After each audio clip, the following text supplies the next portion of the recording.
yang mana revisi Undang-Undang Pilkada ini merupakan usul inisiatif DPR yang sudah diusulkan sejak November 2023 yang lalu. Karena berhubung terbentur dengan tahapan pelaksanaan pemilu, maka kemudian dari pemerintah surpresnya ditunda. Nah, salah satu yang krusial waktu itu ketika kita mengusulkan revisi Undang-Undang Pilkada itu adalah pemajuan jadwal. Mungkin kawan-kawan masih ingat, waktu itu ada menginginkan jadwal dimajukan ke bulan September. Nah, terus kemudian ada putusan MK yang menolak permohonan pengubahan jadwal. Jadwalnya tetap 27 November. Nah, kemudian karena sudah ditolak maka kehilangan urgensi waktu itu. Sambil menunggu waktu kemudian pemerintah menyempurnakan DIM, beberapa yang akan diberikan masukan, terus sampai kemarin ada putusan MK. Nah, kebetulan sekali surpresnya yang undang-undang yang RU yang kita ajukan itu masuk ke DPR, ya pas momentumnya tepat. Karena kalau tidak segera diselesaikan polemik ini akan menimbulkan kegaduhan politik hukum di negeri ini. Sebenarnya ada skenario-nya apa sih? Kan memang ada beberapa skenario. Yang pertama ini putusan MK ini untuk berlaku di tahun 2029. Apakah memang itu inisiasi untuk menganulir supaya berlaku di pilkada tahun ini? Belum, sampai saat ini belum ada arah pembicaraan materi muatannya seperti apa karena DIM dari pemerintah baru tadi malam. Nanti kita lihat dinamikanya termasuk pandangan tanggapan dari fraksi-fraksi arahnya seperti apa. Kita memberikan kesempatan kepada fraksi nanti untuk mengelaborasi. Tentunya kan ini waktunya sudah sangat mepet, sebentar lagi pendaftaran dibuka, maka RU ini memenuhi unsur kedaruratan untuk segera disahkan. Tapi kan Mas, kalau misal kita lihat putusan yang kemarin kan itu final dulu. Ya. Nanti hasil dari pembahasan hari itu nanti akan berpengaruh seperti apa sih? Ya tentu yang paling poin di putusan MK itu adalah mengakomodir partai non-parlemen untuk bisa mengusung. Nah, hal itu tentunya akan diakomodir dalam pembahasan nanti. Itu tidak boleh kita melenceng dari itu. Yang penting kami mengingatkan bahwa sesuai dengan Undang-Undang Dasar 1945 Pasal 20 bahwa DPR memegang kekuasaan dalam pembentukan undang-undang. Itu clear gitu kan. Jadi ya terserah DPR gitu kan. Tapi kemudian supaya tidak ada terjadi bentrokan hukum istilahnya ataupun terjadi nanti kegaduhan politik hukum, maka kemudian ada terobosan hukum yang dilakukan. Tapi bukannya putusan MK setara dengan undang-undang? Ya memang yang bilang tidak setara siapa gitu. Yang benar kan saya bilang tadi, salah satu yang terpenting adalah bagaimana mengakomodir partai non-parlemen bisa mengusulkan pasangan calon, bisa ikut mengusulkan.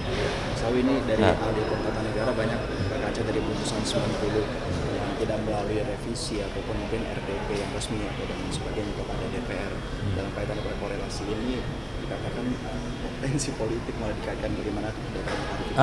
Situasinya berbeda. Saat itu tidak ada momentum revisi undang-undang. Jadi kalau masih menunggu revisi undang-undang itu lama sekali. Nah, hari ini ibarat kita ini kendaraan. Sebenarnya bis itu sedang ngetem di terminal gitu. Terus ada penumpang, bisnya memang udah mau jalan, ada penumpang ikut ya ikut gitu. Nah, waktu yang lalu kan nggak ada momentum pengajuan revisi undang-undang dan juga Presiden tidak menerbitkan Perpu. Jadi momentumnya yang berbeda, situasi politiknya juga berbeda. Artinya Mas Sawi kalau misalkan nanti revisi undang-undang ini diterbitkan pada itu artinya norma ini kedudukan dari MK gugur atau seperti apa dan implementasi pilkada ini langsung merujuk kepada hasil undang-undang? Ya pastinya nanti bunyi undang-undang itulah yang diikuti, diturunkan ke dalam revisi PKPU nanti gitu. Iya kan, sebenarnya semua norma undang-undang itu wajib ditindaklanjuti.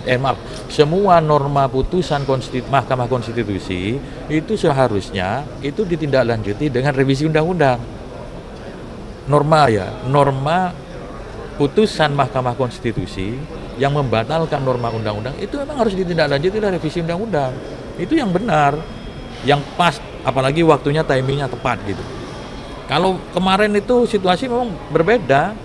Kalau mengajukan surpres baru ataupun menunggu usul inisiatif DPR, masih lama lagi. Sementara ini pas lagi lewat jalan ini, terus ya udah sekalian supaya selesai persoalan polemik hukum yang ada beberapa hari terakhir ini terselesaikan dengan baik. Mas Awi, berarti penegasan ya untuk rapat hari ini kan ini jadi sorotan juga karena sifatnya sangat dadakan setelah putusan kemarin.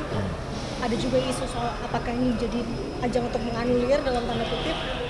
Seperti apa memang tanggapannya dan memang kemungkinan untuk menganulir itu bisa apa tidak sih karena udah sifatnya kan kenal dan mengikat untuk putusan MK ini? Tidak ada yang dadakan karena RUU ini merupakan usul inisiatif DPR dan diusulkan sejak November 2023. Udah berapa lama itu?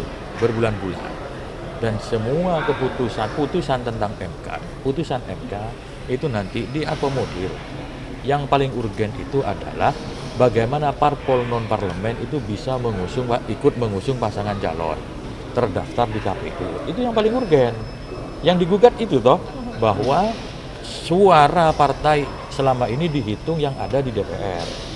Sementara yang di luar DPRD tidak dihitung. Maka dengan putusan MK, suara partai non-parlemen di daerah itu bisa dihitung, bisa diikut sertakan.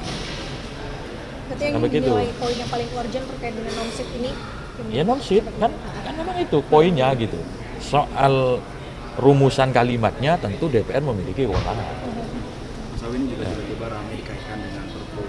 Misal nantinya malam ini, walaupun nantinya undang-undangnya menjadi putusan MK, akan ada cawe-cawe politik dalam berbagai pengadilan ataupun dengan Perpu. Nah, hal ini bagaimana menanggapi isu ini? Syarat terbitnya Perpu itu ada kegentingan yang memaksa. Nah, kegentingan yang memaksa itu mutlak presiden yang tahu, yang memiliki pertimbangan.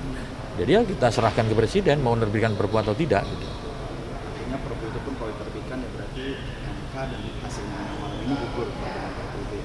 Kita tidak berandai-andai, lihat Perpunya dulu. Isi Perpunya apa gitu. Jangan-jangan Perpunya tidak menganulir kan gitu.